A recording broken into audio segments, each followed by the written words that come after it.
3, go. Chelsea, go. Econ, go. Surgeon, go. We're happy to be with you, all listeners near and far. So we're here on this topic of like movement building, right? So like just to kick things off, since we've got a small group, I mean, there's a couple different ways you can do this. One different way is we go around the circle. Going around the circle is fine. It's totally sufficient. Let's see, with 2, 4, 6 of us, that's going to take us like 10 to 15 minutes to go around the circle, right? And do our basic sort of check and vibe. So that's an option that we can certainly make use of. And as people join the circle, like we notice that the time that it takes to do that move increases significantly. But we do have the affordance, the opportunity. Welcome, Brent. We're just getting started to then create this sort of shared context, and that is seen as very valuable by a lot of people. I'm a little skeptical, actually, of that value of everybody hearing everyone, because the cost that brings us is it actually reduces the opportunity and surface area that we actually have to interact with one another. You know, if we go around this circle with just the 7 of us here, you know, we'll spend 1/7 of that time actually sharing what our perspective is with one another. And the benefit is we get to hear a lot of input from a lot of people. Or what we might be able to do is switch into some smaller constellations of just getting started in one-on-ones and have a lot more time to both express what motivated us into this space and to receive that signal. Now, we won't have universal coverage of having received all the signals from all the people, but we will be able to spread that information around if we repeat that pattern of one-on-one interaction a couple different times. So if we do that 3 different times for just 5 minutes in length each time, we'll have spoken to half of the group, and the half of the group that we've spoken to will have spoken to everybody in the group. So all of the information will be there.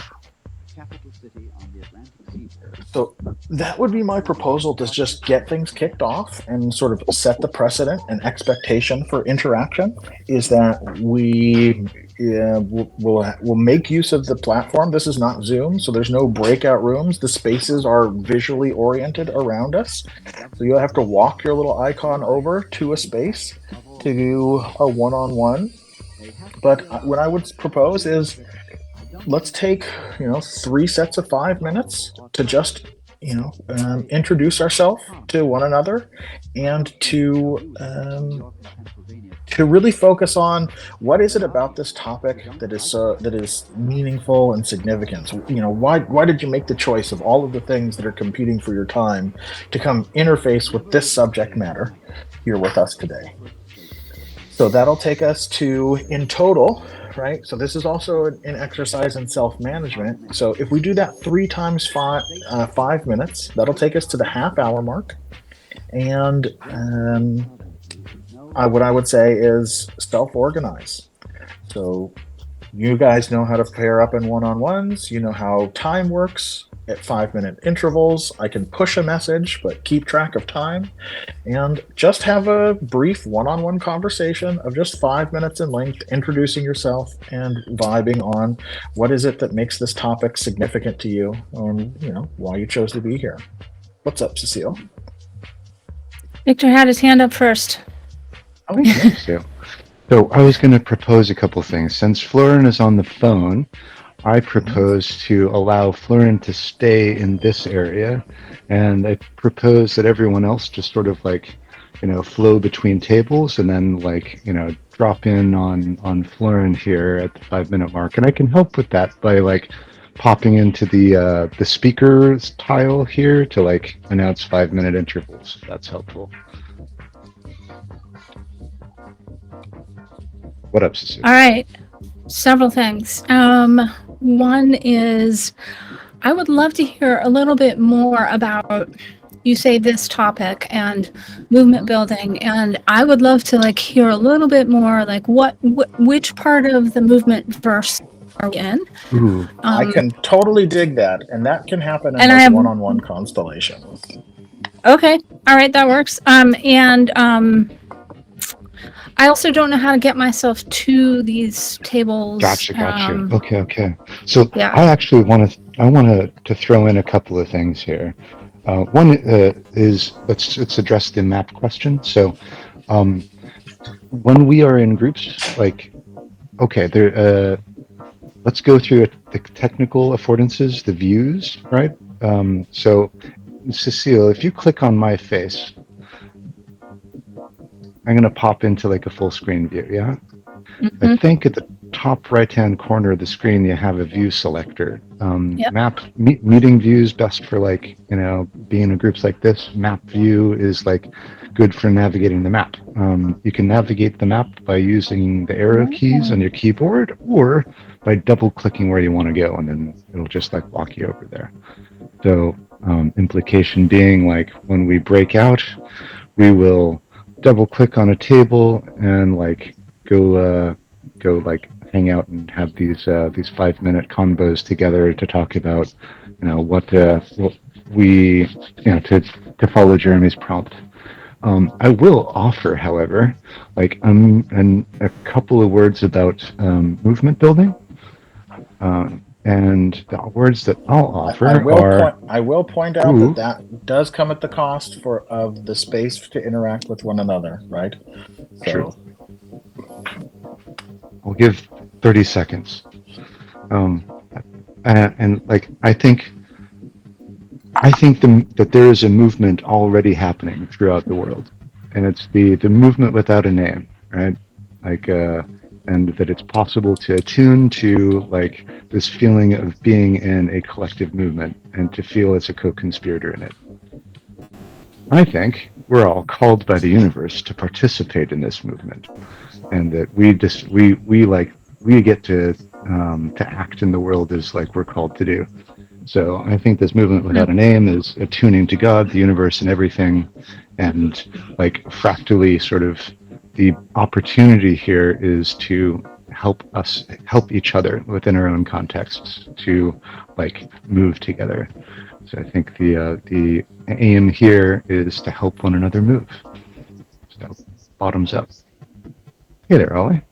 We're just about to break out into groups of to pairs and do 3 rounds. Jeremy, can you give the prompt one more time? Yep. So who are you and what is it about this topic that inspired you to come? So just pair up. We've got now 12 minutes, so that'll shrink us down to 3 rounds of 4 minutes. Self-organized, nerds. Alrighty. And Ollie, for your benefit, we're gonna navigate the map to different tables. Well, let's go.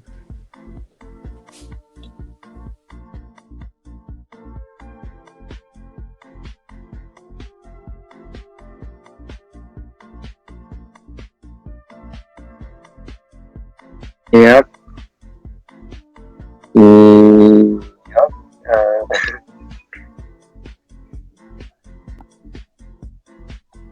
Namaste. Yeah. Hi. Oli.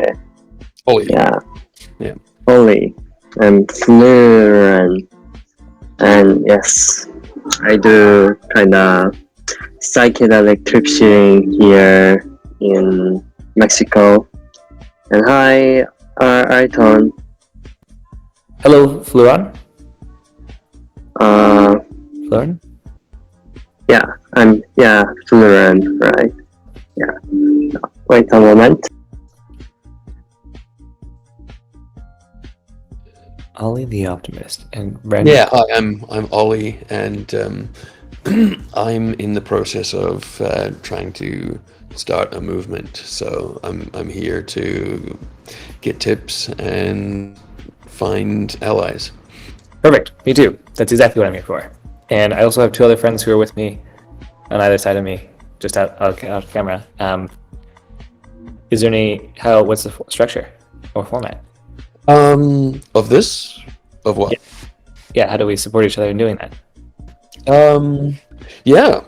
So, where are you at? What's the status of your movement? What are you? What's the goal? What are you doing? Yeah. I guess I can answer and then invite others to share those things. Right now, a clearing for chosen family in conscious community. Right now, I've been offered this house that I get to use for a year in this beautiful place in Marin in the Bay Area, and it's got.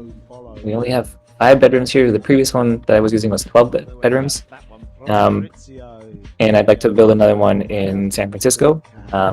And I grew up with a bunch of other investor and VC friends, and I make up that it would be pretty easeful to put together another pod to continue conscious community and this type of work out there. So I'm interested in structures that can support that come into fruition. Mm-hmm. Cool. Yeah, so I have a nonprofit called the United Humans Foundation. Check out at unitedhumans.com, and it's basically an organization intended to research and advocate for and implement a model of social and political structure called optimalism. Hence the Ollie the Optimalist. And optimalism is an open source model of collective decision making that uses sort of fairness and optimal fairness as the goal, that uses sort of universal love and respect as the starting point, and uses science as the tool set for knowledge evaluation and decision making. I used to have a blog called Optimalism that I created 20 years ago. Yeah. What? Yeah.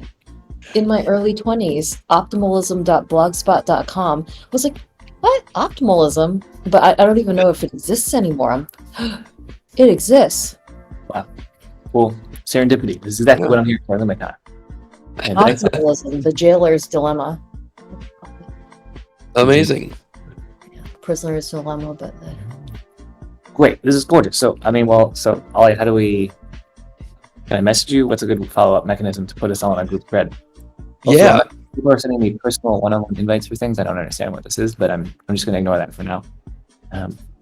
It also is broadcasting this live, is what I'm understanding, to I don't know who, but good to know. I'm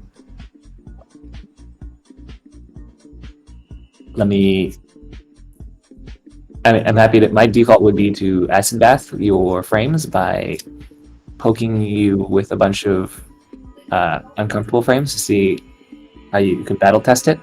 Sure. But I also don't necessarily need to do that if that's not the frame that this context or conversation could be in.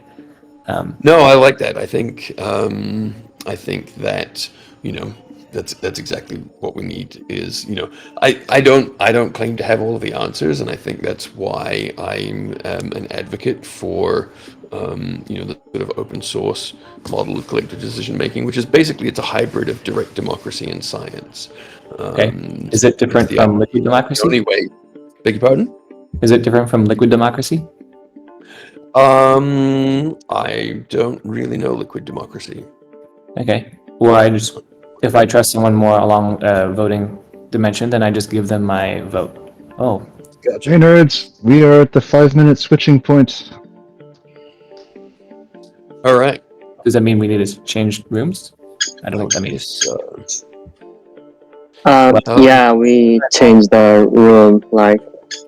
You guys go to another room, find one person. Yeah. The implication being that what we're doing is jumping out into tables and connecting one-on-one for 5 minutes, and then doing the rotation. So we can navigate the map by just double-clicking on a table and finding your way to into a pair. And we can't stay here. Okay, I don't actually know how to do any of that interface. I just went to this link and it dumped me in here. So I'll try to. So if just switch over to map view and then just double click on a table and it'll take you to a table. Oh, okay, cool. You can also use the arrows. Yeah. So can I go to your table? Yeah. In fact, Okay. I'll click on you and I'll say, hey, follow me. Great. But before that, I want to get all this information. How can I do that? Yeah, so pasted my email address into the chat. Oh, you did. Does Messenger work? I'm happy to just do this. Sure. Otherwise. What's that? Messenger on Facebook. Sure. Yep. Great. I'll Can you ping message me on there or message me or anything? That just message me on there. Okay, great. Thanks, Ollie. And then Victor, I will see you shortly to learn more about the building there in a moment. Thanks, Lauren, for orchestrating, I think. See you. So, yeah, just shortly sharing that I do psychedelic electricity, I do psychedelic business here in Mexico on 5 DMT. And I just like to help small organizations like eco-villages, intentional community to self-organize themselves. I'm also quite interested in how to build a civilization, you know. And now I'm focusing specifically on the problem, like when we self-organize, when we do open space, we divide our attention, we decentralize, and we get to have complex conversations, right? Mm-hmm. Each of our minds gets to have a complex conversation. And when we have more complexity, it tends to solve a problem in a local scale. The problem is that how can we integrate this divided, specialized conversations again into how can we bring it or integrate it at the higher or whole organization level. So I'm focusing on that. Right on. Yeah. So like, do you wanna talk? Have you got it? I think so. Yeah. What, You wanna what are you? Steelman? What's that? You wanna Steelman?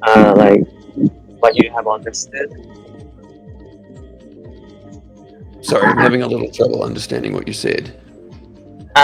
Yeah. So like, yeah, I guess you got understood. Yes. What's your comment on it? I was just wondering if you have reached any conclusions in your search. No, not so much. Like, I mean, there are some simplification process.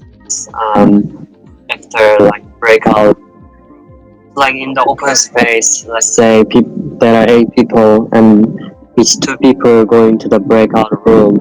They talk each other, and when they come out, they share insights each other, like how their conversation was. They share the insights and summaries. Yeah, so it's the simplification. But right now, like we do not feel Limicon as a whole organization. We do not know where it's going or what we are doing together. It's like we are taking care of lots of multiple things at once, but how do I say? These sessions, these thoughts do not synergize or integrate together. It's like at the individual level, we are taking care of a lot of things. Let me take care of a business thing. Let me work. Oh yeah, let me talk with that person. Oh, I need to do laundry. I need to cook. Things like that. And we got, how do I say, lots of confusion from there. Oh, Oli is gone. Hi, Brandon.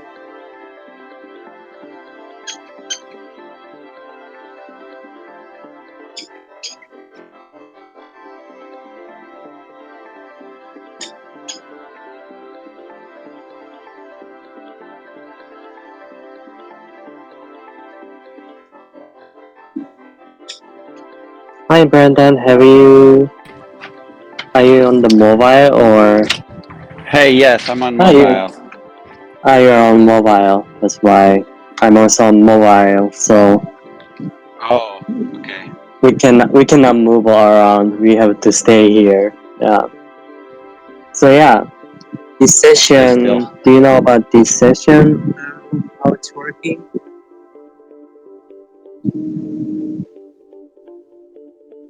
So like we go one on one, talk to each other, and how is it called? Like movement building. Like we share what we are doing in the life, what kind of a project. Oh shit, I'm following you, I think. Hi, Alex. Yeah. So yeah, what kind of movement do you build or do you have? Am I building a movement? I don't know Yeah. if Hey, I gang. myself have moved one. Yeah. Announcing another 5-minute marker, but I think I'm late. What do you think, Jeremy? Another 5 minutes? All right, I see a thumbs up from Jeremy. All right, I'm going to dip over to another table here. Please, someone come find me and hang out. Good. Good. Okay. So yeah, what kind of project are you interested in? I'm interested in lots of projects. I was just on the call with about the local news thing for the other chat, and that's Mm-hmm. interesting to me. Like how to get people engaged in their local communities more. Ah, Yeah. What about yourself? I not necessary movement, but I am definitely doing building psychedelic business here in Mexico. I Oh, do cool. trip sitting on 5-MeO DMT. And yeah, I try to serve 5-MeO DMT psychedelics at the scale. Yeah, yeah, Where in Mexico are cultivating. you? In Masunte, it's a very hippie town. Yeah, Okay. many nudists What? are there. Yeah. Yeah.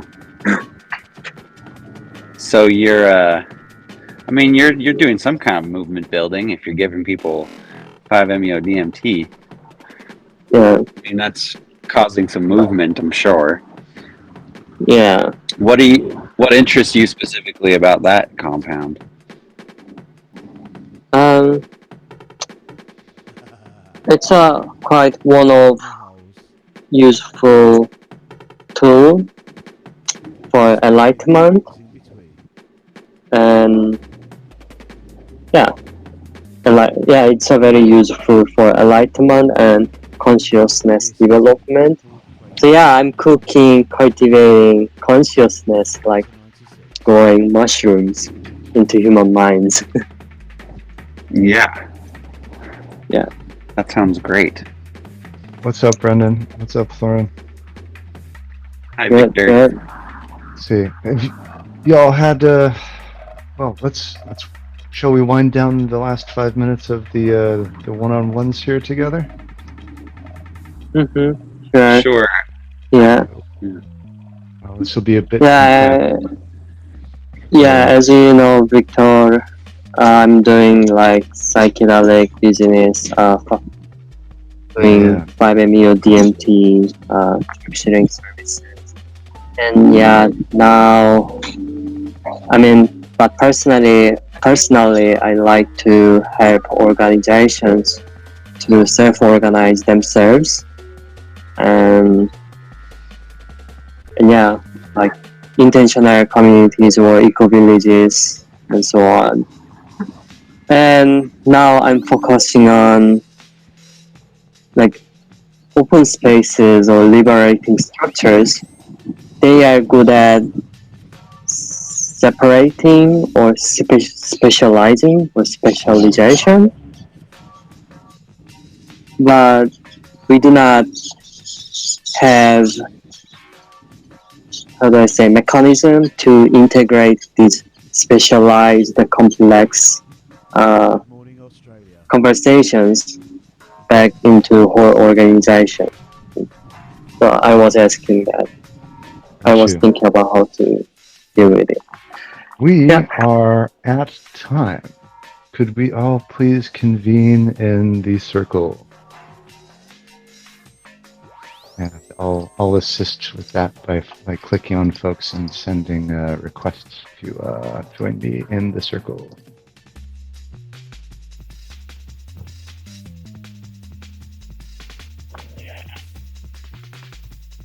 Come hither. Come to mama. Come to Word. All right. So we've got the seeds of movement, of actual movement in the making, even though we're doing this thing virtually. You know, by interacting with one another, we've created way more surface area about the motivations and curiosities that we all have around this topic. Hey, We Jeremy. did go around the circle. Yep. Could you kindly step into the speaker tile here? I'm Oh gonna shit! duck out of it. I don't know if I can. Why? Let's see. All right. Maybe It's not. a little If that's box. not a thing. Little Never box. mind. We're all here. We're all here. Oh no! I dipped out of the circle. How do I No know worries, when I'm mate. on No the worries, box? mate. Screw it, man. We can all So- hear you now. We're good. Are you sure? I don't know. I'm really want to pick Yep, this. yep. No. Okay.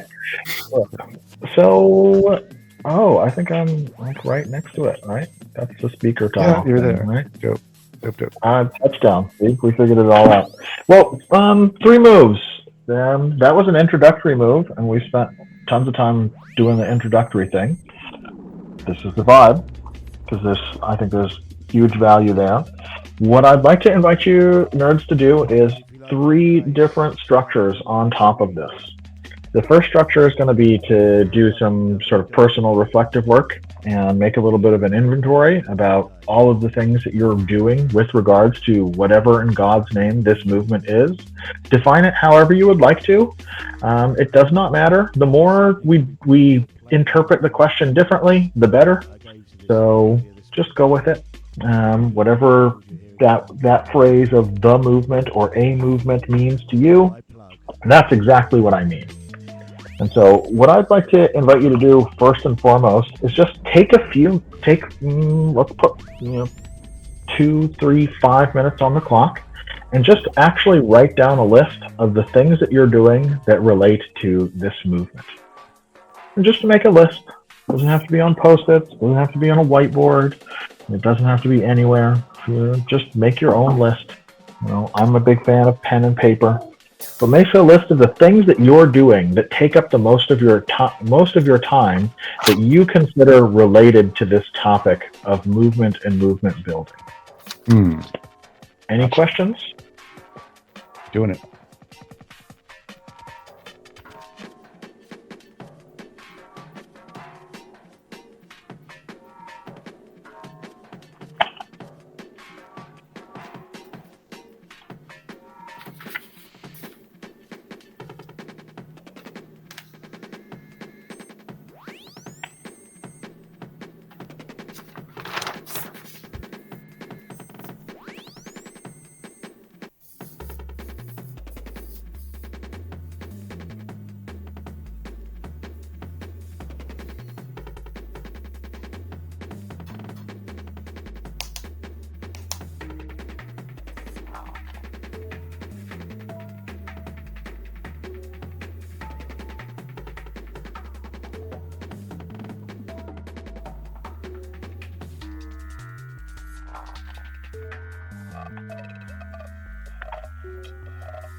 All right, how much more?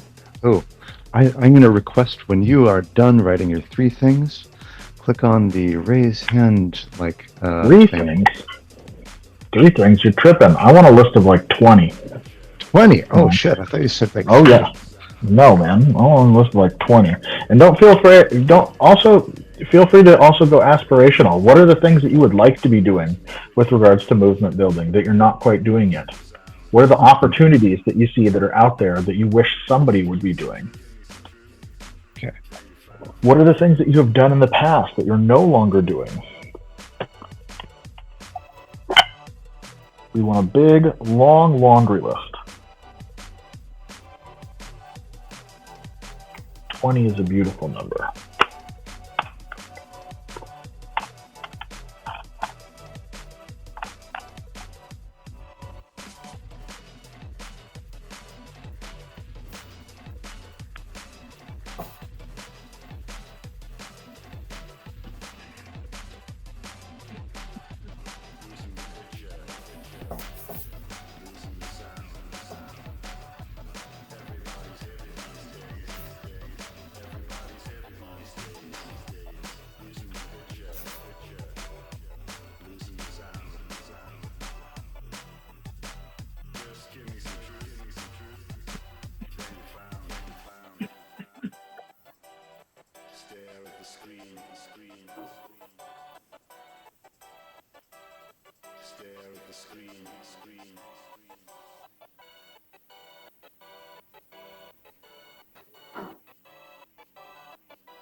Fuck me.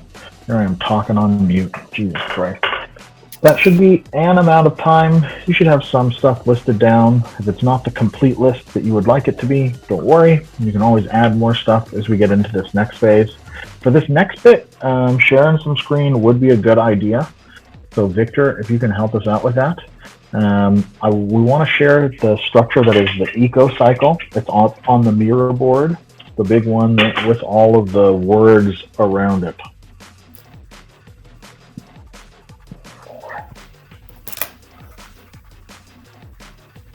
So what we're going to do is take the items on our list and just number them. Just put them down 1 to 10. Yep, that's the guy. That's less convenient because we've got Post-its all over it, but fuck it. So take your list and just number the items 1 to 10 or 1 to 20, whatever you've got. So put a number next to the corresponding to each item on the list. And what we're going to do is we're going to make sense of those items with the help of this handy dandy guy, the eco cycle.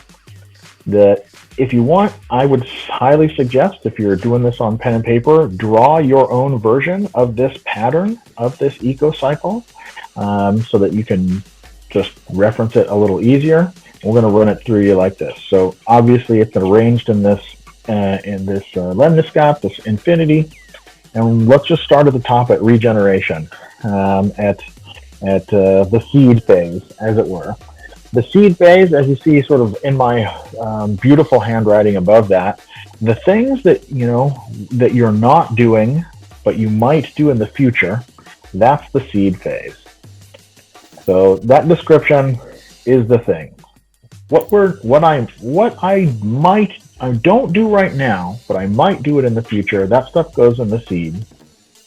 You might notice that some of your items on your list could be in the category of, I recognize that this thing is valuable, but I don't invest much time and energy into it. And so if that's the case, you would put the number corresponding to that list item, or you would rewrite it down. It doesn't really matter. Numbers are a little easier. You would put that into the scarcity trap over to the extreme left there.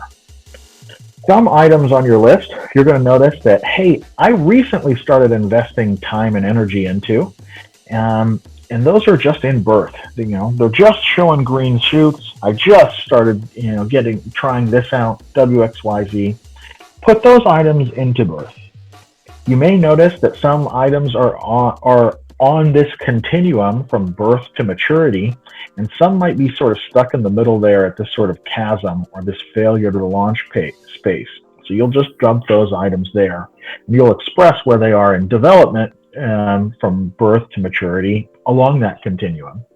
And some items you'll notice, hey, this provides rock solid value. I'm doing this all day, every day, or lots of times, and it's providing not only huge value to me, but huge value to my stakeholder environment. People love this.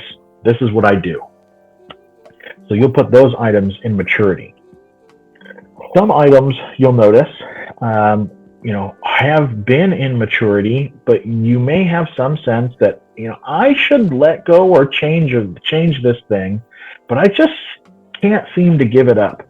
It has been proved so valuable for me in the past. I keep making use of it. Those items will put on the extreme right in the rigidity trap. And last but not least, the items that I am currently and actively changing or rethinking, we will put into that category of creative destruction down there on the bottom. So the invitation at this stage in the game is take whatever list of items you have and plot them where you believe they belong on this eco-cycle. Just make sense of the stuff that you're doing and place it where you think it belongs.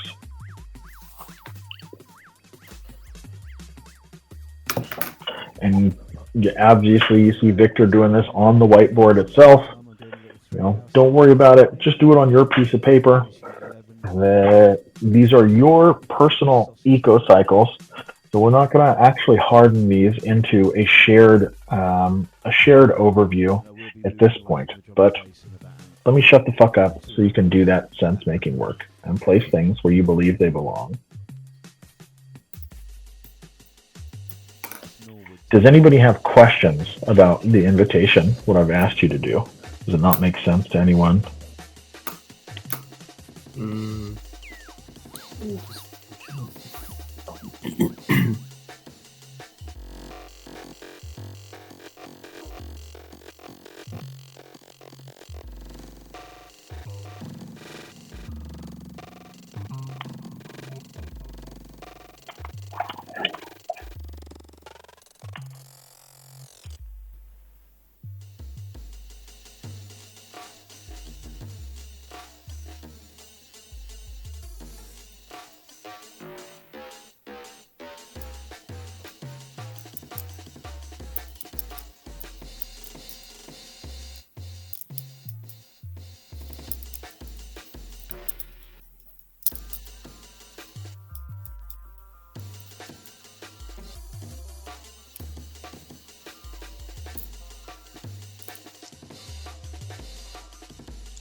And does anyone need more time?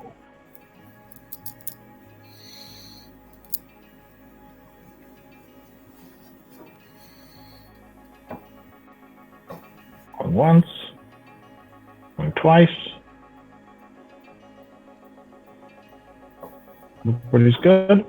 So, all right. So now we're going to take. Now we've plotted everything to our eco cycle. It's on there. We've got some sense out of it. The next question on our reflection is, all right, what of these things especially are sort of stuck in those traps? What in this eco cycle is not really flowing and has been maybe sitting around in this phase where it has been maybe like longer than I might ideally like it to? How is it that I get this whole overview of stuff moving fluidly, actually, or effortlessly, or rapidly, whatever your adjective or adverb, I think those are, whatever the quality that you would like to ascribe to your flow? What are the things that break that quality? And take note of those topics in particular. Very often we find that there's a relationship between the stuff that's stuck in the scarcity trap on the extreme left-hand side. Those things can sit there for a good long while. Maybe the conditions are related to them. Often there's things in the rigidity trap, things that are no longer as valuable as they used to be, that we would like to be different. So take a look at that stuff and notice which of those behaviors really are standing out. Where do you think that you could, by intervening on, get more flow in the total picture by moving just that one or two items? And I'll hope to God that makes some type of sense. Are you speaking German? I'm Am I the supposed only to one that's be. unable to hear German? Yeah. Oh, Cecile hears me. Yeah, that's my bad. Okay. DJ Hype. Thank God. Oh. Ooh. One quick question: when you say move, do you mean like invest more energy into it, or move it from and try and sort of focus on it, or move it into a different part of the cycle? Yes. The second one. Whichever one you like. Okay. Yeah.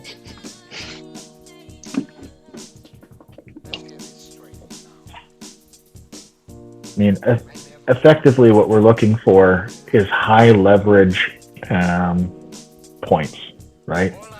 What are the items that by getting this thing to move might move a whole bunch of other things as well, right?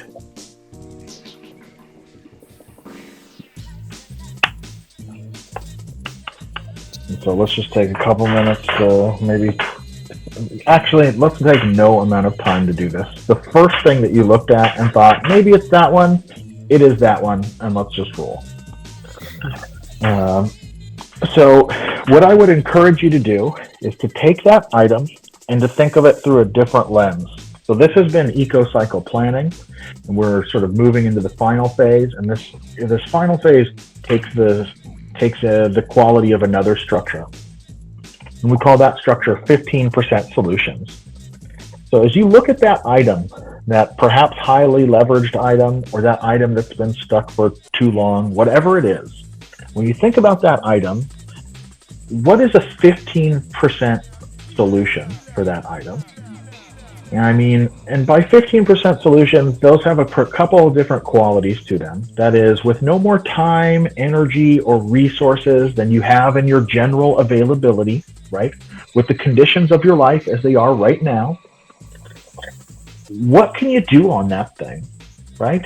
Nobody's here knocking on your door saying, "Hey, Cecile, I'm here to help save the day." Or nobody's saying, Publishers Clearinghouse, Ed McMahon's not showing up with a big ass check saying you win. Nobody's coming. This kids have still got to get picked up from school, and you've still got to go take the dog for a walk. What can you do despite of all those things? So 15% solutions have the quality of, with only what I have in the kitchen, what can I cook together? 15% solutions also have the quality of being, it's like, hey, what could I do between now and next Friday? Right? Like within a fortnight, within 2 weeks, like within this lunar phase, what action can I take? The shorter the time box, the better, because those things are never very big. So what's your 15% solution on this item?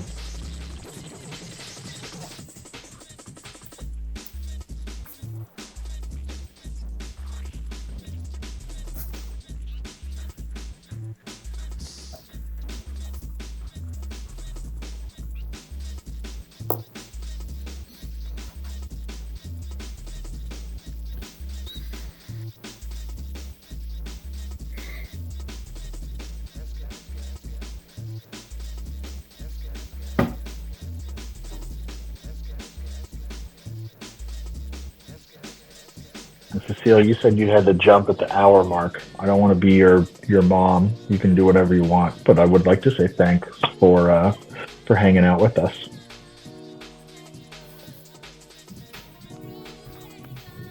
And thanks for being my mom, Jeremy. I appreciate that. Looking out for me, actually. It's very sweet. Yeah, it's great.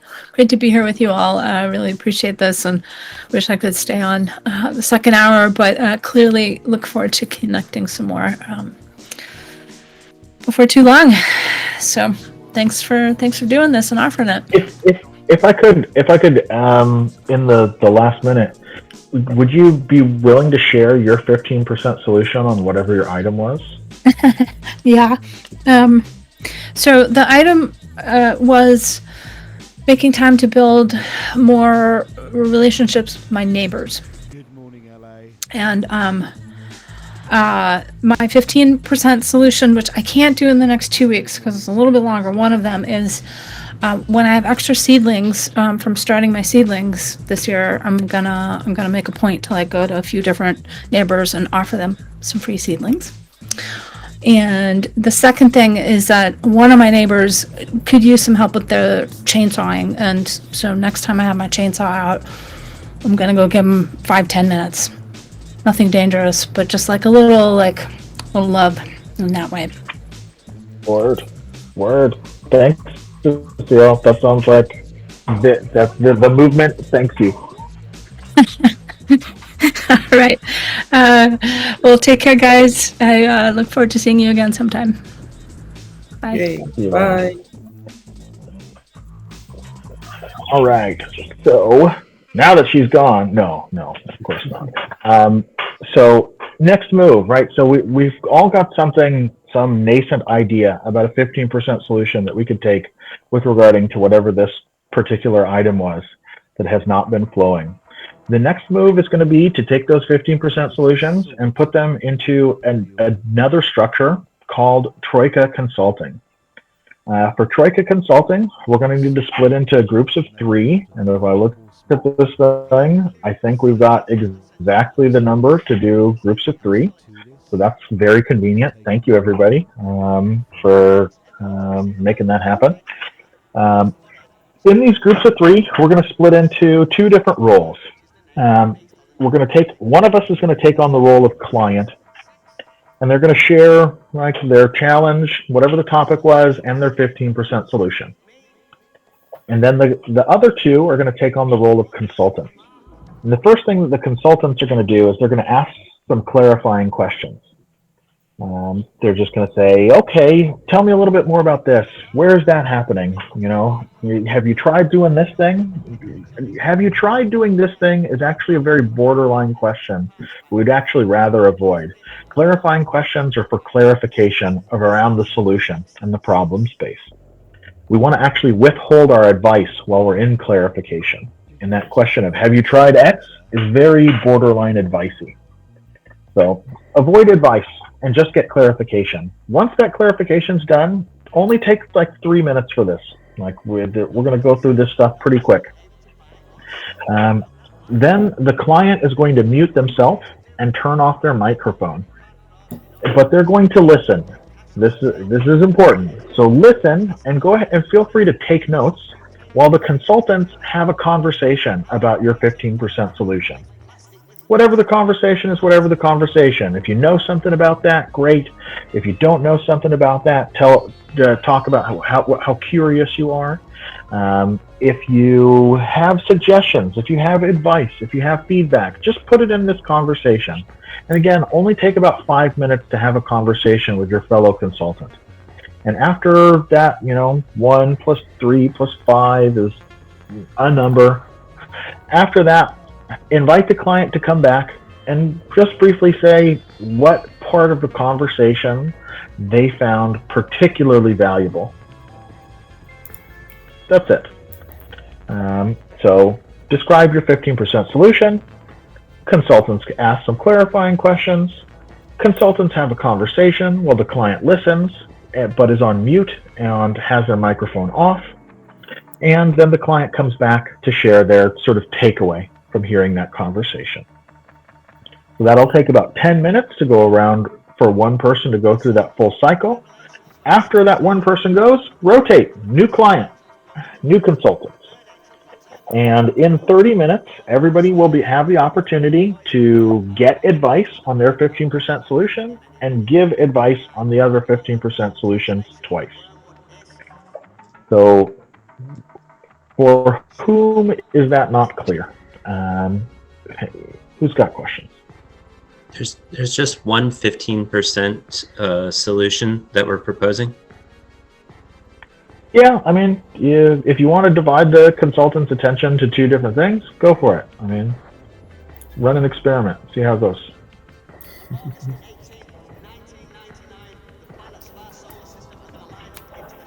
Anybody else?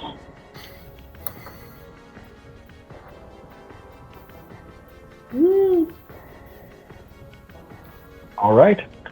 So, what I will propose is to give ourselves a little buffer time, and maybe, we've been at this for about an hour. A bio break might be a good idea for some of us. So let's try and convene back in this circle at quarter till.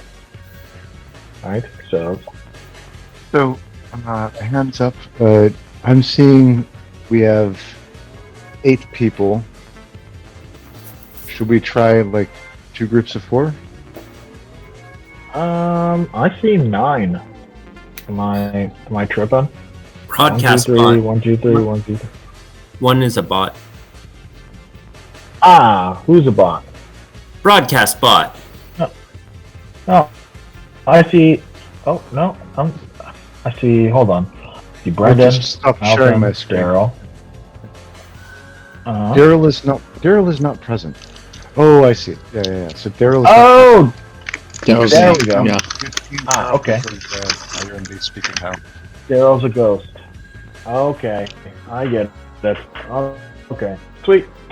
Yeah, that's the move then. And which is interesting. Nothing changes about the structure, but it just takes a little longer, right? So everybody gives advice once, and consultants are going to have to be a little snappier to share space between the 3 of them. And then technically we would say this is now an instance of wise crowds and no longer Troika Consulting because of the dynamic having shifted. But yeah, super. So that puts us a little... Yep. So how do we want to split up? Do we want to have an idea about this? Or just want to see chaos? We need 4 people to stay here. We need 4 people to go over to a table. And clarifying here, so we're going to do step 1 is 3 minutes, step 2 is 5 minutes, step 3 is 2 minutes. So 3 minutes, 5 minutes, 2 minutes. Step 1 is explain your 15% solution. Try and do that in about a minute, if you can, and leave about 2 or 3 minutes to the clarifying questions. Okay. And then 5 minutes for consultation. Yep. and then 1 And minute then- for your takeaway. Gotcha. Right. And so we're gonna have each of the groups of 4 cycle themselves. Yeah. All right. Sounds good. I'm gonna Precisely. dip. The gonna ideal dip is that everybody gets. Yeah. Sorry. There's a lag. Nothing. You got it. Everybody gets to go once. Are you gonna go, or am I gonna lead the splinter group? I'll go. Cool.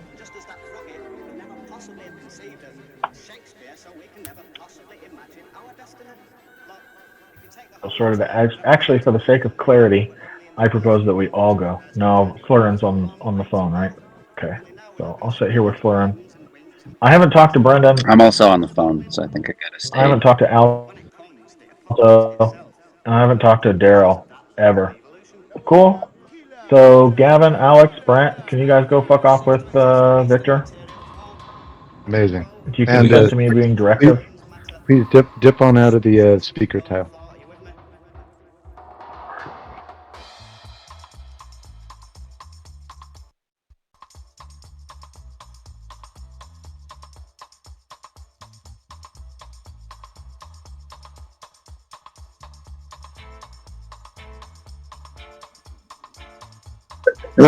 Okay. Right. Who wants to go first?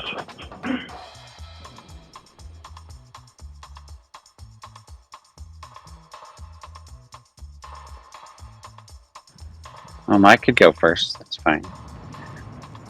So if I Awesome, understand correctly, I should be describing. I guess the problem I've been identifying that's kind of stuck with is like I've I feel very kind of involved in my local community, but there's this gap between me and kind of this larger liminal network where I tend to like lurk and not participate so much directly.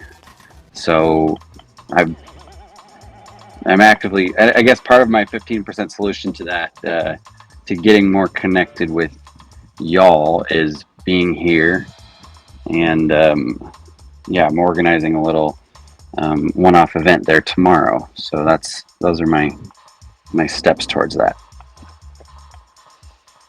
Awesome. And so when you say that you're like a liminal lurker, where do you lurk?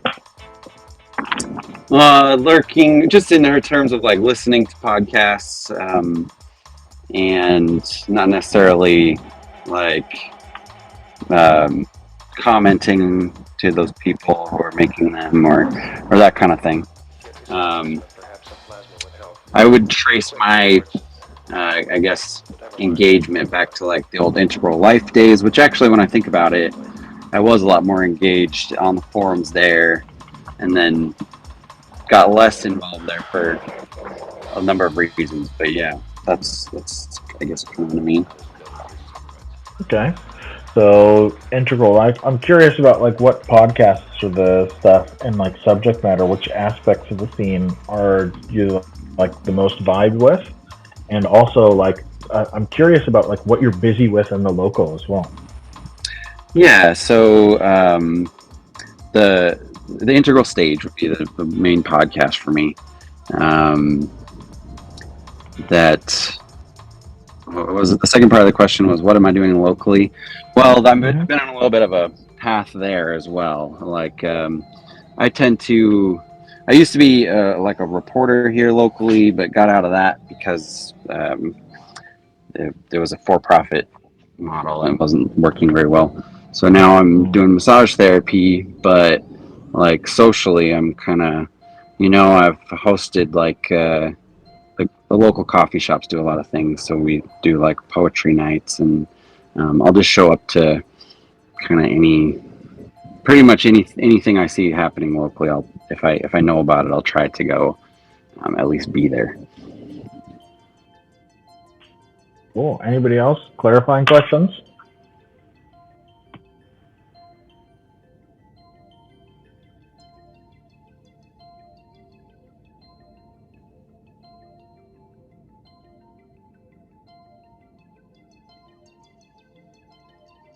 some clarifying questions like asking to Brandon? Yeah. Yeah, so you have been to Integral community, you have been part of it and left it, and yeah, you have been listening to Integral stage and hosted some coffee shop events. That's what I heard. Yes. Is that right? Yeah, I think that's a good summary of it. Okay. Mhm. From the perspective of somebody who's just sort of been observing, what do you think the space needs, Brendan? Well, I guess part of the reason I'm getting more engaged now, I think part of that's already been solved, which is a little bit more. Back on the days when it was just like a text forum, there was, I don't know, I just felt like there was so much kind of endless arguing and lack of emotional communication occurring, and so it just eventually I just got kind of tired of that space. Um, Part of why I'm a little bit warmer toward it now is like the video is available, um, and also the vibe seems to have shifted a little bit. And I don't know. I've taken part in some of the parallax courses. I don't know if you've heard of these, but you show up to those and like I don't know, people there are really friendly. They're like I don't know. They just feel like they feel more like other humans, which was I guess in the past it felt kind of like they were like this disembodied like agents online or something. I don't know if that makes sense. Word.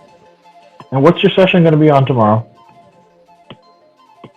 Well, since I'm thinking about like this gap between like the local and the global or whatever, my idea was just to go, since I'm on a mobile device, it would be required. Everybody just go kind of pick up trash together, but then have a conversation like with the trash, like, talk to the trash, and yeah, just sort of see. It's pretty experimental, but that's what it's going to be.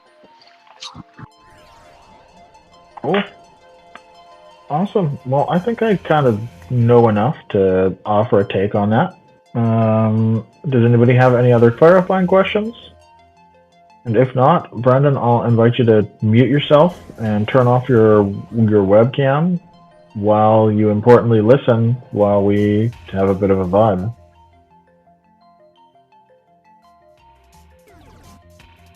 So, Alton, are you there?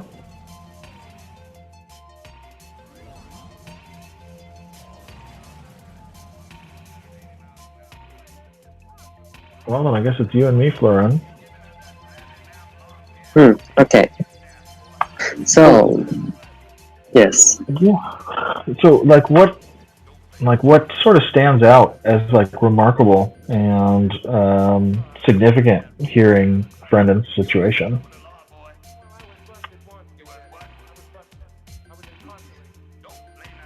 I share similar problem that like last 1 year,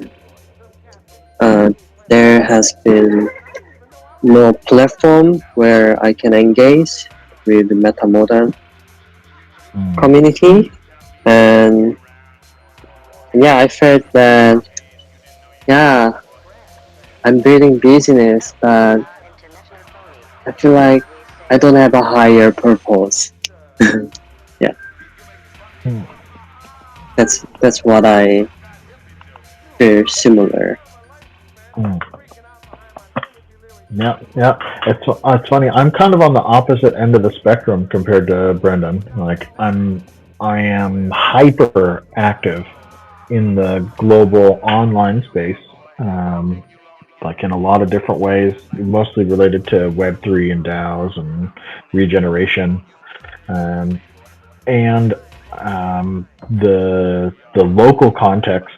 I'm really like still very much in the infancy of like just getting started as as a as a person of significance that is recognized and also recognizes the people around me, and be in whatever like this community organizer vibe is.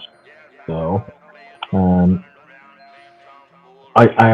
there's something like I have a little bit of I noticed there's some like envy around having a space, like how like dope it is to have like a space where there's just shit popping off all the time. Um, and I wonder like what about that particular vibe might be possible to bring into the virtual context, right? Since that seems to have some effectiveness. Like what can we how can we do a little bit more of that? I mean, here we are in the context of Vibe Cafe. I think that's some of the hope of what this space might be. I noticed I really dig the like direct action go do a thing vibe of the session tomorrow. And I think there's something really interesting that is let's go pick up trash in our local context and like can we tune into our mobile phone on our mobile phones and have a conversation while we're all doing that shared action in many different places. So I really really love that pattern of same action, different places, synchronized time. I think there's something really interesting becomes possible there because it's like picking up the trash in my neighborhood. Like I feel so defeatist. So having other people to support that feels great. And and there's like a particular like warm space that I noticed that sort of activates. So if do you have any advice or like pro tips, Lauren, for Brendan? Like what comes up in response to his 15% solution? Or just abandon me here, that's fine too.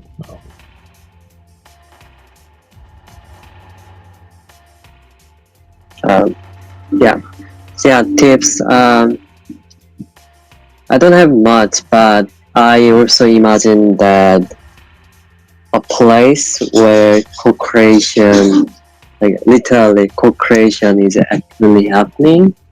Like whatever that is, like building a project, building a business, or yeah.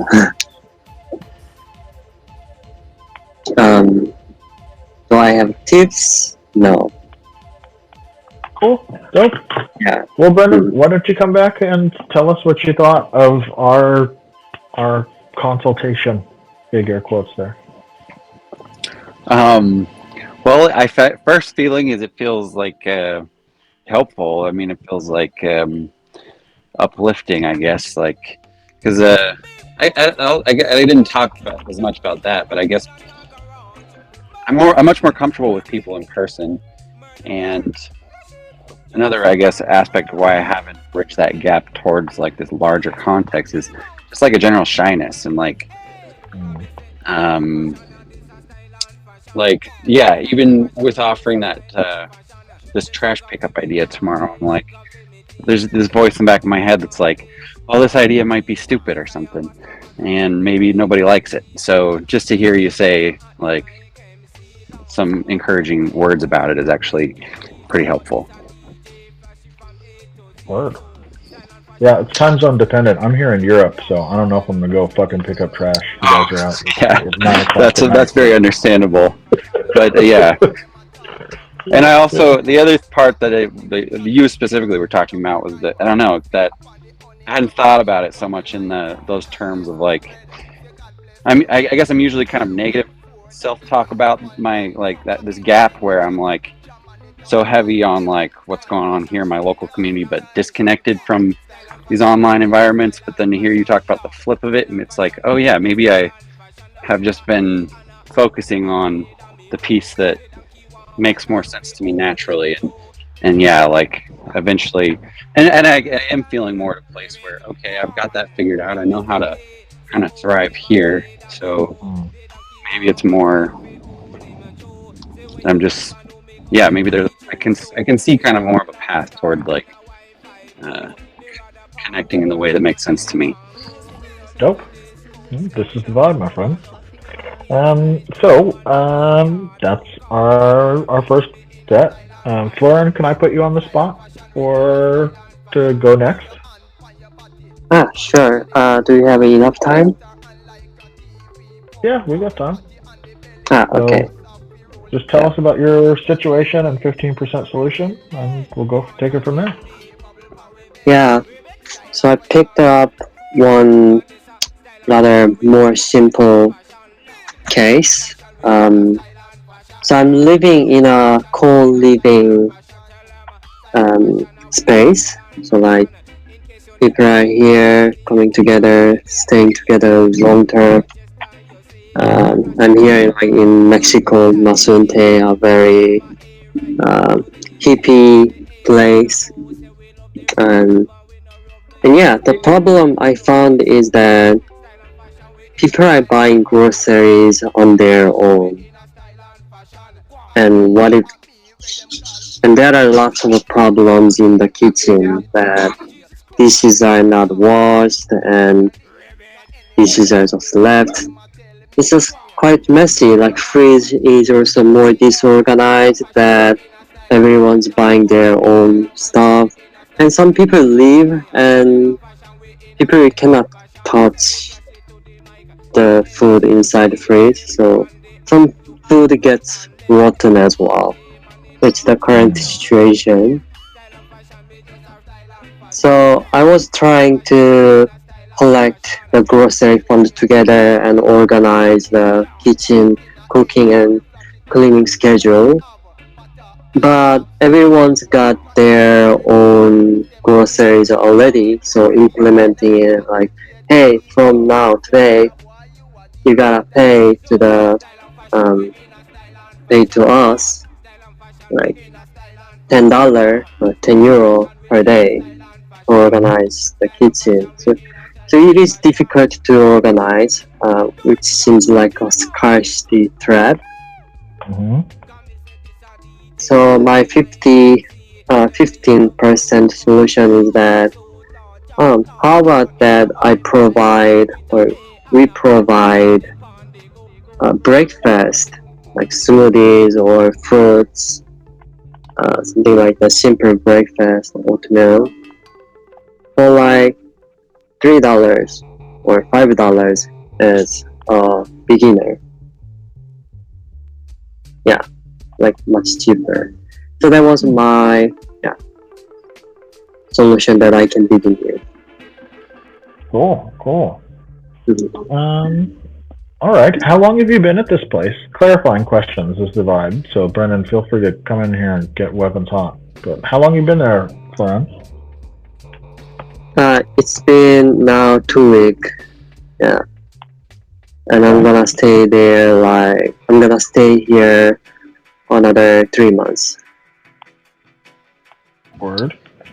And would you say oh, go for it, Brendan. I was just wondering how many people are there, and is it you're all living together? Could you just explain a little bit more about the living situation?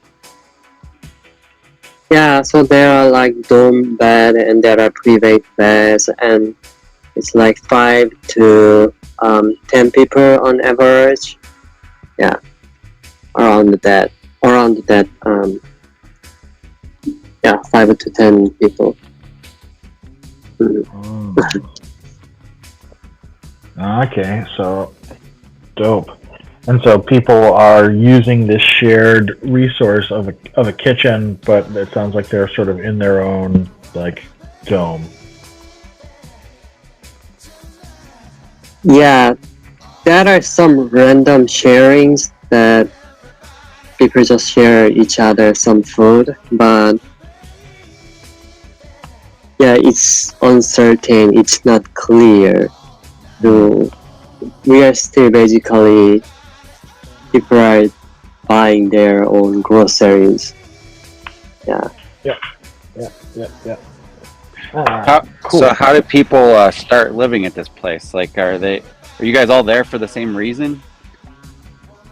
Yeah, it's basically a hostel, but very off-grid. So people get to stay here long enough that it is almost likely a co-living than being a hostel. Yeah. Okay. So I guess just to follow up on that, is it like, so most people are staying there for a longer period, or is it kind of a mixture? Yeah. Mixture, but most of the people are staying here at least 1 week up to 2 weeks. And some people just stay here 3 days and go. I gotcha. Sweet. Okay. I think I have enough information to have a conversation about it. Brendan, do you have any more questions? No, I think I'm in a similar place. Cool. So, Florian, importantly, listen while you stay on mute and turn off your webcam, and Brendan and I'll shuffle it up.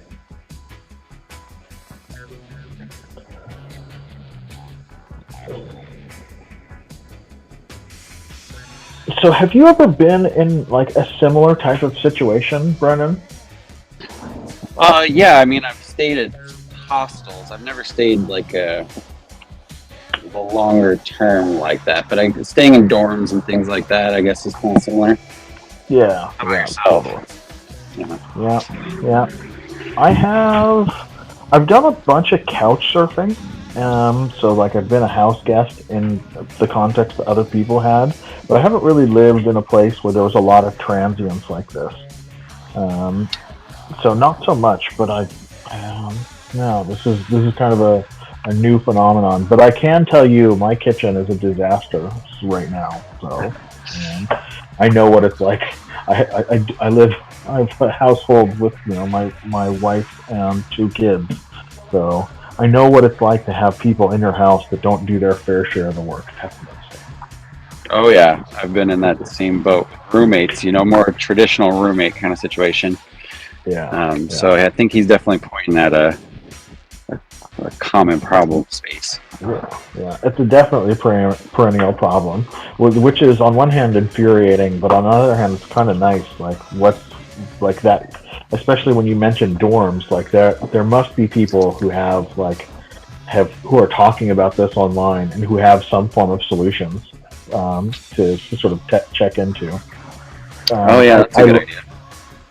I like the solution of like just starting with like a meal, and the meal that it seems like the easiest being breakfast, because of the fact that most people are there in the morning, presumably, right?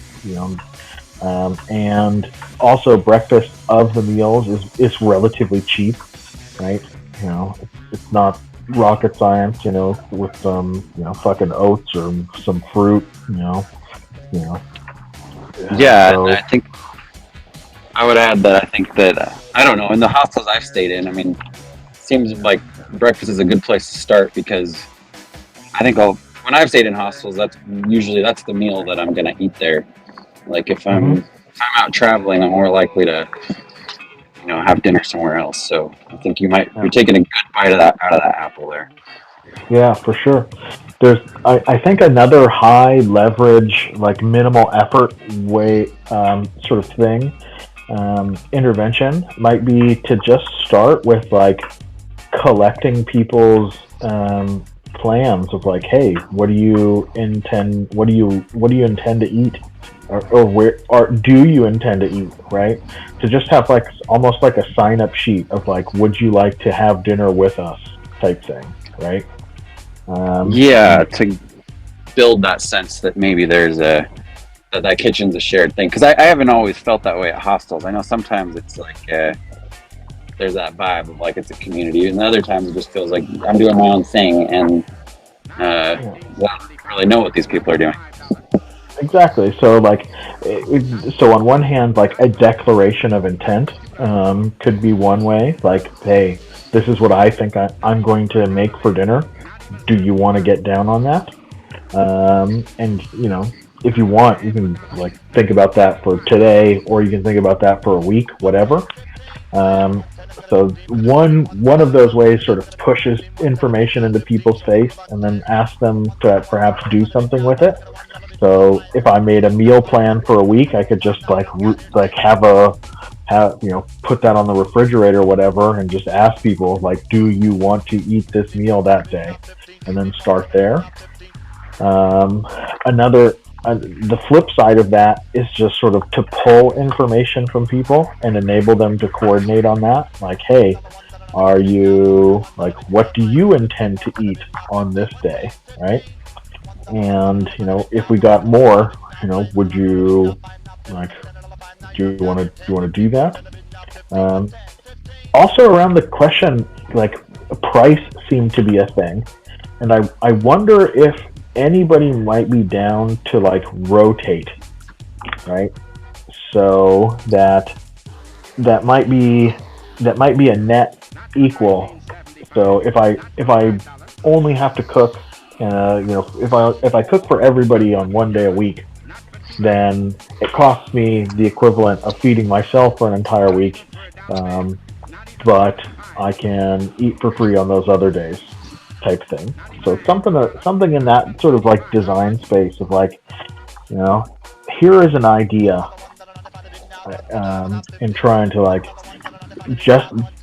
to make more happen with just information coordination rather than necessarily, or maybe pushing action into this space. Yeah. What he said.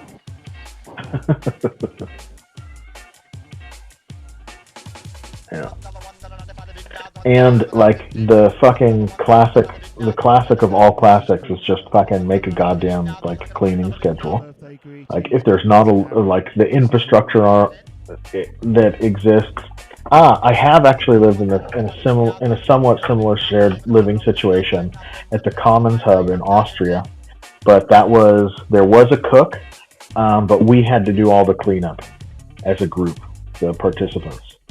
So the piece of infrastructure that basically was required was basically a board that had all of the tasks for cleaning that needed to be done on a daily basis, or basically on a per meal basis sometimes. And it looked like just like a slider of like, that has been done. It was like to just check that task off repeatedly. So, at the end of the day, all of these things need to be checked off, which hasn't been done, boom. And if you want, we had kept track of that in one instance, and we had also not kept track of it. We didn't notice a big difference in terms of its performance, but we were in a pretty high trust environment. If people are sort of like leaving and going, like I don't know to what extent keeping track of who does what, but just making it clear these are the things that need to be done and what's their status. I know that's obvious by anybody who walks into the space, but the technology or the infrastructure as an affordance for that helps to fucking, make shit happen. And I would also say, around the topic of movement building, this type of coordination, since it is a perennial process, is like a very powerful move to understand like decentralized coordination. So that's the vibe. Glenn, Brendan, do you have anything else to offer, or should we get some? I don't think at the moment. I think that was pretty good. Dope. Lauren, come tell us what you thought of the thing.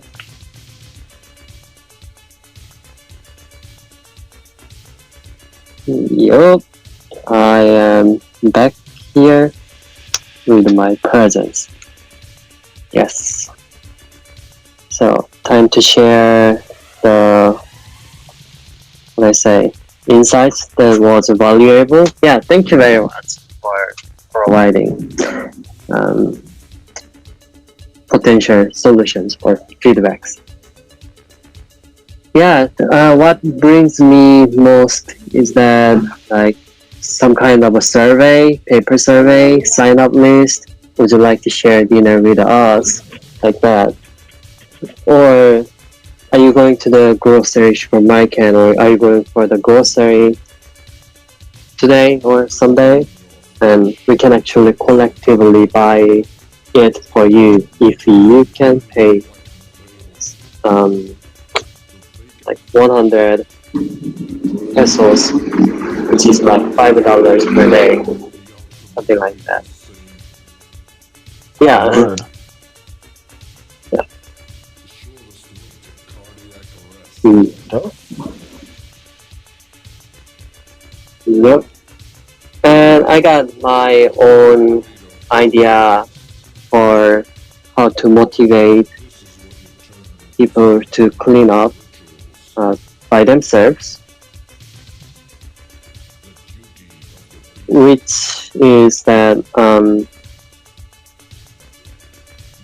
like when people are having a collective community dinner, it's easy to tell everyone, hey, there's someone cleaning in a shift in the cleaning schedule, and would you, every of you, after you have finished the meal, would you like to go help that person to clean up?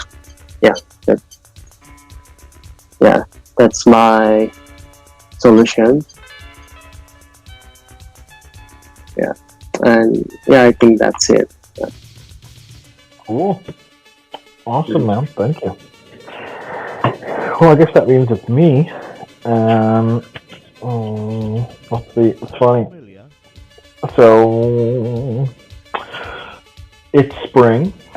I sort of pointed to the fact that in my local context, I'm just sort of getting started as a community organizer.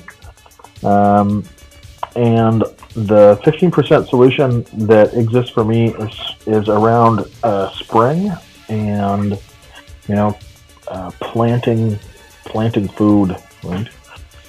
Growing a garden and also making things beautiful. What's up, Agni? Hey, You just dropping into the vibe? You here for the movement thing, or are you just hanging out? Just figured I'd pop in for a few and see what it's all about.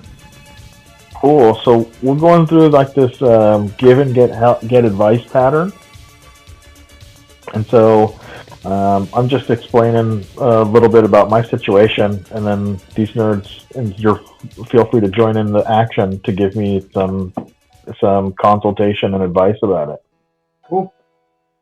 So I was telling that I am very active in community organizing in the digital virtual space, and I find it like terrifying actually of doing the community organizing in the place where I live with the people I share the space with. I'm just a baby in that game, and spring is happening, so that feels like an interesting opportunity. And one of the communities that I'm trying to root here in Amsterdam is around this regenerative finance movement. So magic internet money meets climate change and impact action. And I'm developing the community here locally in Amsterdam and in the Netherlands for that as part of this local node thing.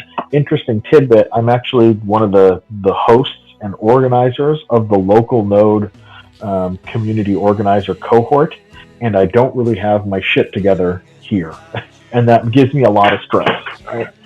And so the thing that is my 15% solution, like the simple action that I'm starting with, is there's a local place called the NFT Playground where like nerds interested in tokens hang out and usually talk about token related nerdy shit. And my 15% solution is that Wednesday there's a sort of co-working day there, and so I've invited a bunch of people that are interested in the regeneration side of things to come to that co-working space. But most of those nerds are not, there's just a very big dividing line in the crypto community. There are like climate activists, and they don't give a fuck about the technology. And then there are technologists, and they usually don't give a fuck about the climate. And like we're really like meshing these two together in a way that's sort of juicy. So what I did today is I just sent like basically probably 20 DMs. I didn't make any form of event page or anything like that, but I just invited a bunch of people. I just said, hey, I'm going to be at this co-working space.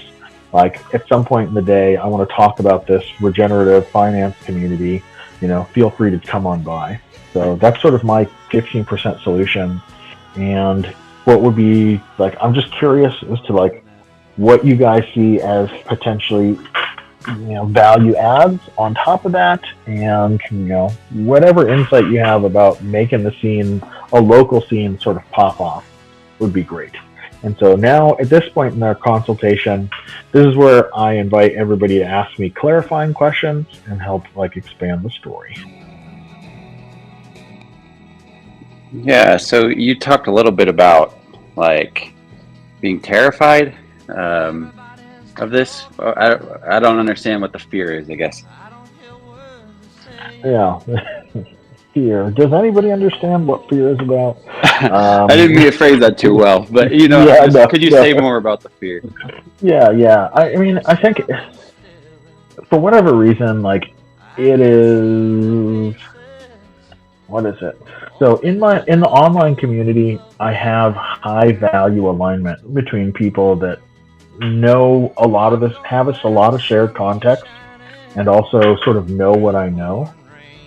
Whereas all I can point to is like when I go to crypto events, I am that refi guy that's interested in regeneration, and that makes me so fucking different than all of the crypto bros. And when I go to like the climate and sustainability gatherings, like locally, then I am the guy who's interested in crypto and tokens, right? So I'm sort of like on this island where like these things are not talking to each other. And what I want to do is like connect these things that already exist and sort of like show that there is a middle ground where these things actually can work together, and I think that's a really interesting and juicy space. But nobody fucking gets it. So I guess that's kind of the vibe. I really want to go well the first time as well, which is probably an unnecessarily challenge, like high bar to set for myself. Anybody else? Clarifying questions? Yeah, like which of those two groups you're talking about do you just more naturally like? Which one are you more nervous about communicating with? Which one are you more naturally like just communicating smoothly with? That's interesting. I don't know. I don't really recognize myself in either of them, ironically. Like I don't like when it comes to tokens, most of the people interested in that scene are just interested in number goes up, trying to get rich quick. Or they're extraordinarily technical, making some like techno-utopian, techno-optimist solution. And when it comes to activists, like activists irritate the shit out of me because they're like so fucking judgmental, as I'm so judgmental of them.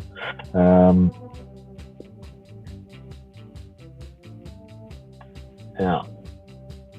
So that's the information I've got there for you, Brendan. Deal with it. Gotcha. Anybody else clarifying questions?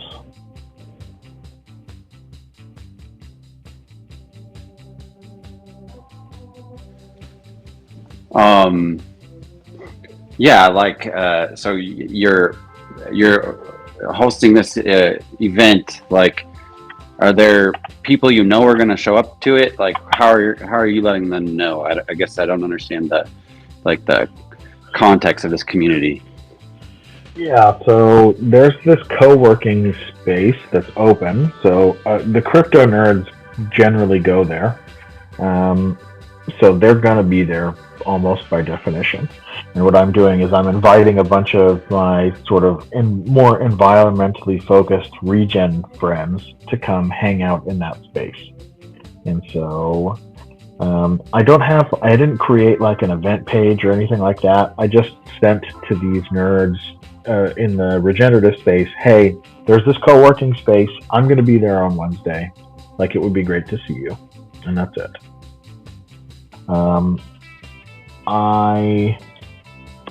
I know what, I mean, there's one, like I said, the token nerds are definitely going to be there. Are the regens going to show up? I don't know. We're going to find out.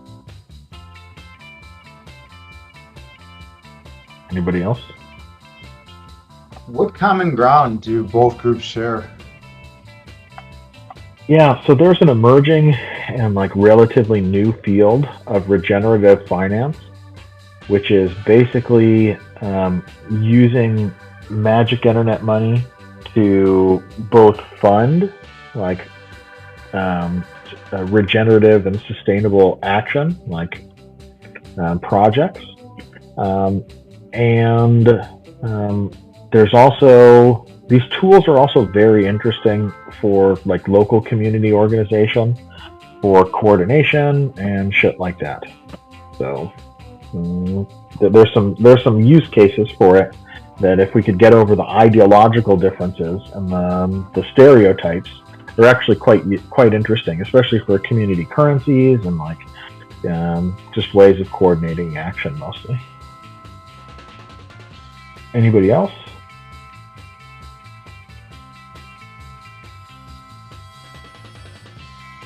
Dope. Well, I'm going to fuck off and give you nerds, 5 minutes or so to tell me what you think about this and offer me any insight and advice, and I'll be back.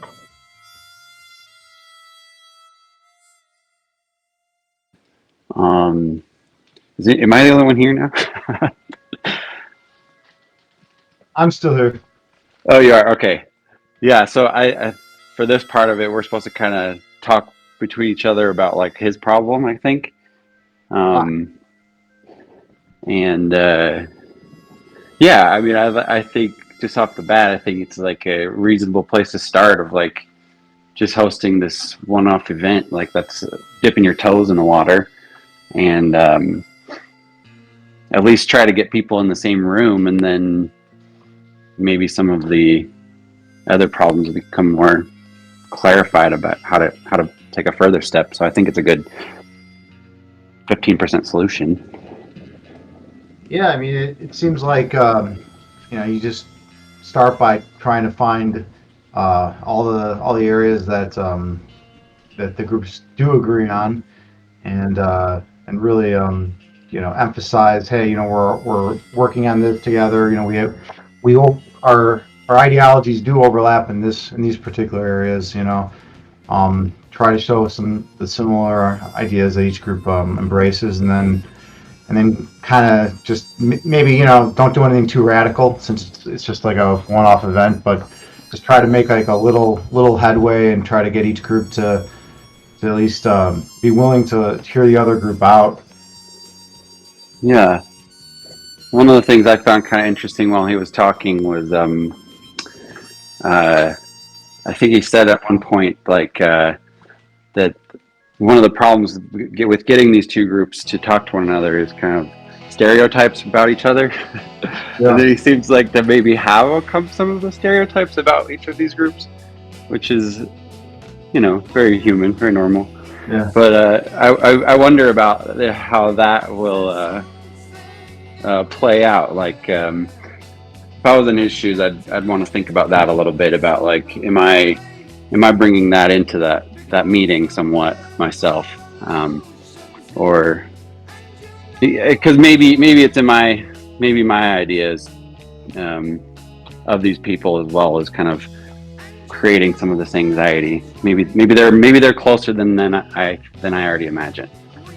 Yeah, but at the same time, it's hard to get rid of, to just suspend any preconceived notions and just enter a space, from a completely objective standpoint. I mean, you can totally, you can try your best, but those ideas are still going to be under the surface, and they're going to manifest when you're communicating.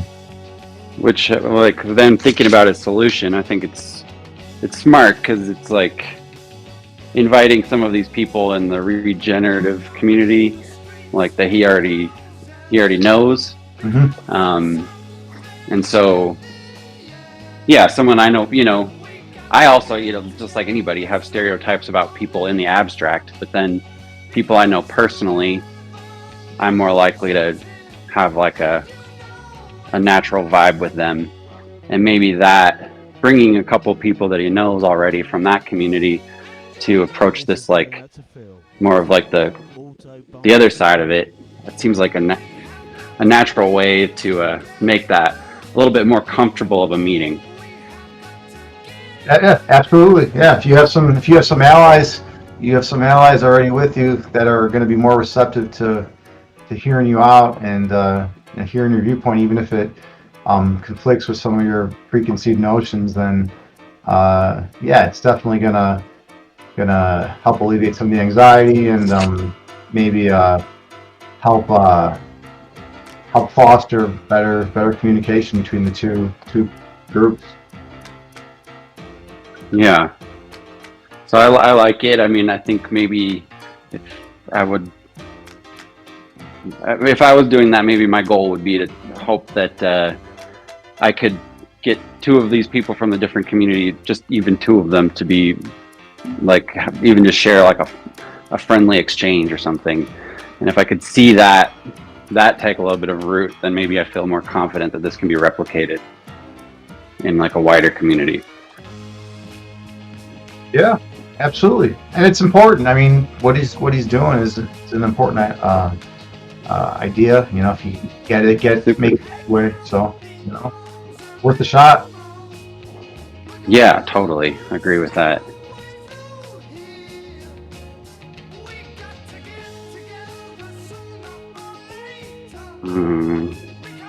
I don't know if Florian's still with us.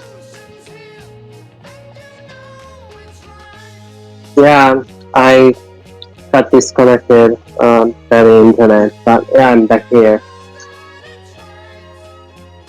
Oh, bummer. So you missed most of what he was talking about.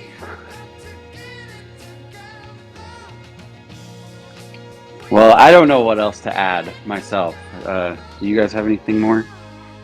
Soon be demo time. I don't have anything else. I'm pretty unfamiliar about the crypto community and all that, so I don't really know. I just know that with you know, when you're engaging with two different groups of people that you know, have different views about how things should maybe necessarily be done, just really emphasize the you know, the commonalities and the whatever things they already share, you know, and really accentuate those and try to bring those to light early on in the conversation, and then people will be less defensive because they already can be like, oh yeah, we already share these ideas, you know, so we don't need to, you know, they'll be a little bit more receptive, I guess, to something that's a little bit farther, an idea that's a little bit farther away from what one typically would entertain as even a possibility.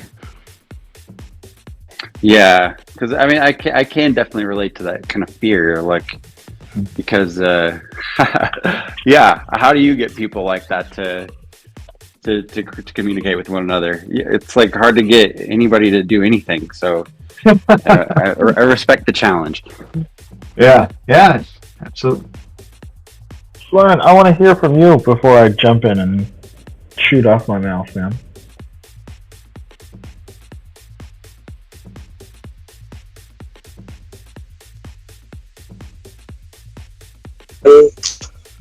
Well, I don't have much point to contribute now, but thank you for giving the opportunity. So, yeah, it's funny, like, I got it, so funny as you guys are describing this, like, this is not the part that I'm at all worried about, so, that's cool. I do, Regions Unite is the name of my project, and we've been doing this for the last 2 years, but it's just not in the place that I actually live, which is kind of the funny part, so, and what I really appreciate is, like, what came up for me hearing you guys talk is that actually I want to play with these stereotypes, right? I want to play with the stereotypes. I dig the, like, emphasize common ground. That's a good vibe.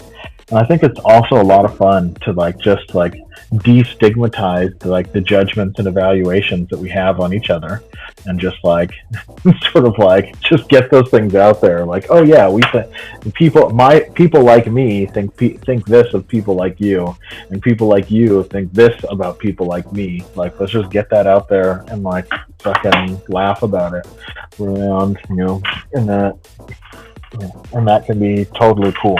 So Thanks. I appreciate that. That's I think I got an idea about how to deal with that, and we'll just fucking see if anybody shows up. I'm gonna step on this fucking broadcast tile, see if there is anybody else around here. Yo, nerds, what the fuck y'all doing? You gonna come back at some point? Or you just vibing the vibe so fucking hardcore?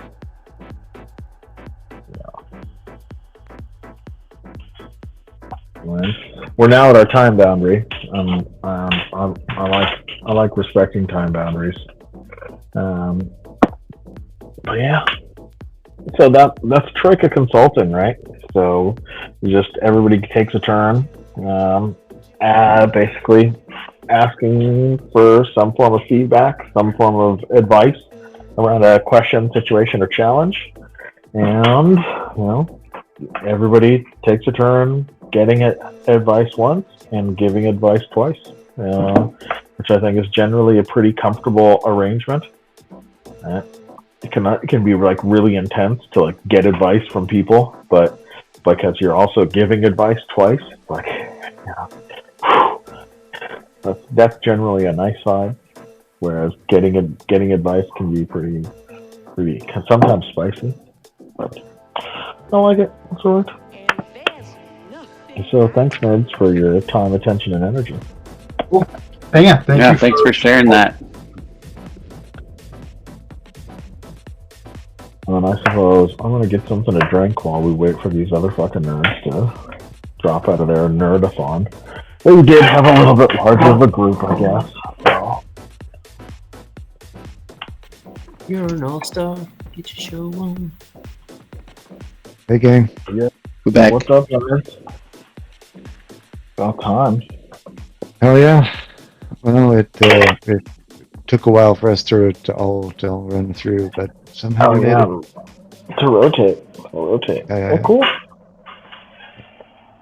Well, this has been our exploration. I mean, so this is like, I know that this is dissatisfying for a lot of people for a lot of reasons, but I don't actually give a shit about what went on in your room. And I know you're probably curious.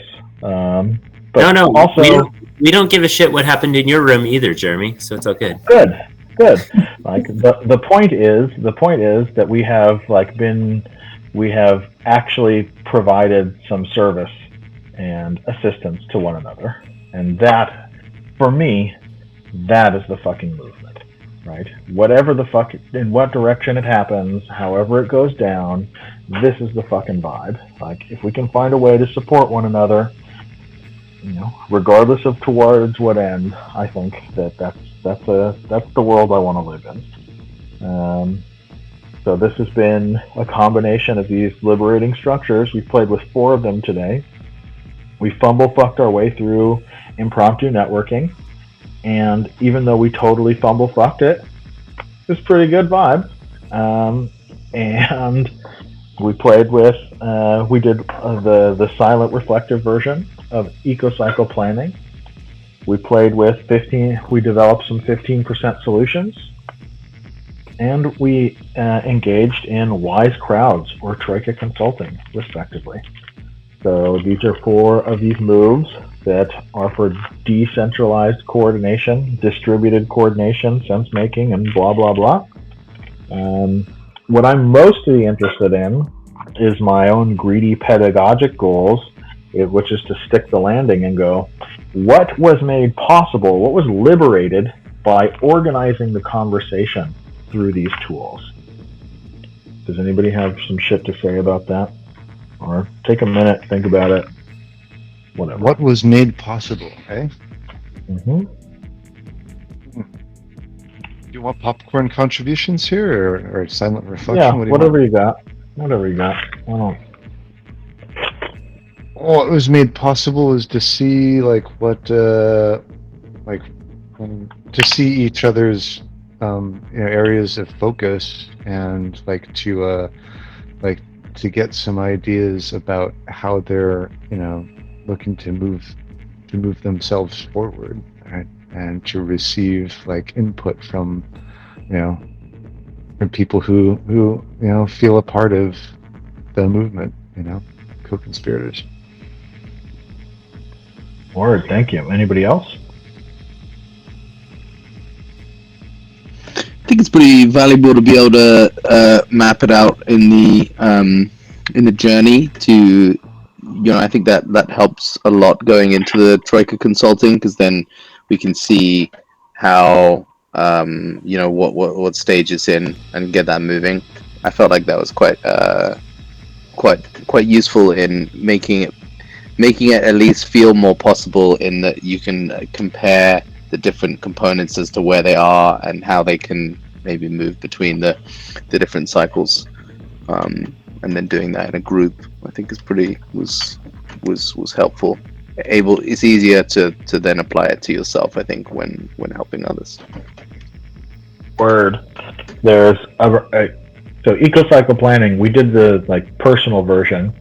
Ordinarily, if we had a shared context, well, technically we do, but like if we were on a team or some shit like that, what we would do is we would take our individual eco-cycles and we would compare them. Like I would show you Alex and you would show me yours. No homo, whatever. I don't know why it's such a fucking weird artifact, but I can't help it. Leave me alone. You love who you fucking are. Love you, dude. That's the point. So we would go from first I make my own, then we sort of integrate maps, and then we go for the move of coming together in groups of 4, and then we would like integrate through this one pattern of 1, 2, 4 all to get to a shared map of like, okay, this is what we think is going on and how things connect. And then we would have a conversation about, okay, of these things and how these all relate to each other, where should our focus be? Whereas we didn't have that sort of governance-y conversation, since it's just you evaluate your own situation and grab your own thing and go. So anybody else? What was liberated by organizing the conversation in this way?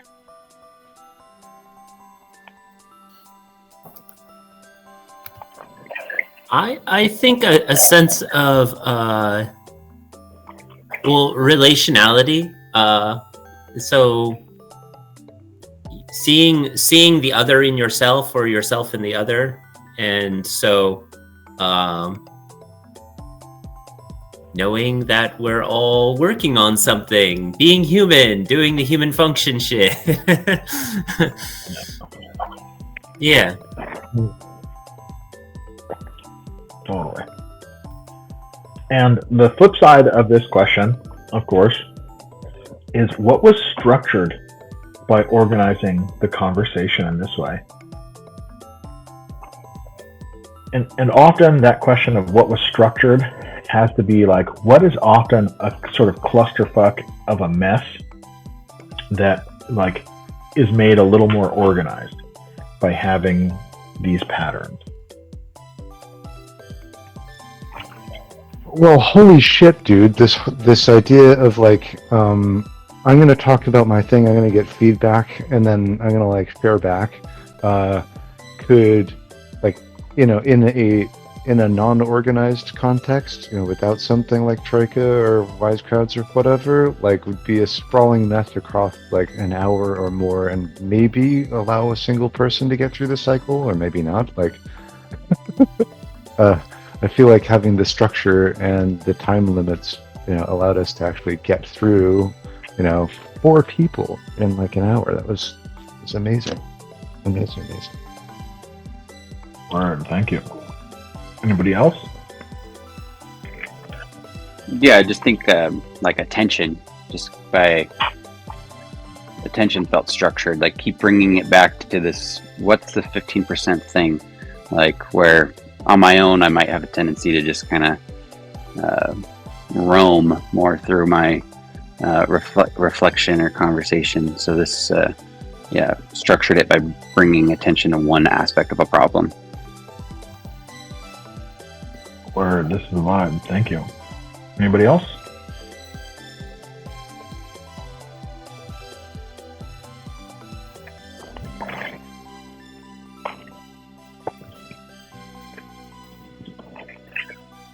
Now, so it made things small.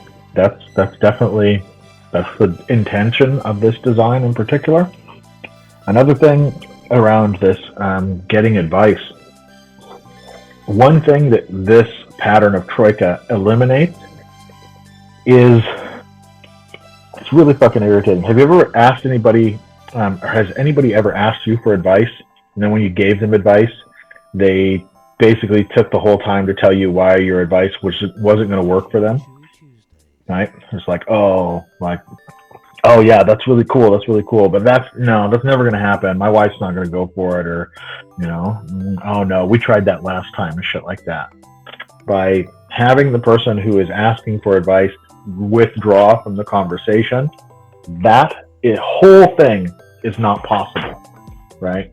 And that accelerates the conversation so much more. That's, I think, to Victor's point, that's why we can get through so many different consultations, just because we're not getting in each other's fucking way.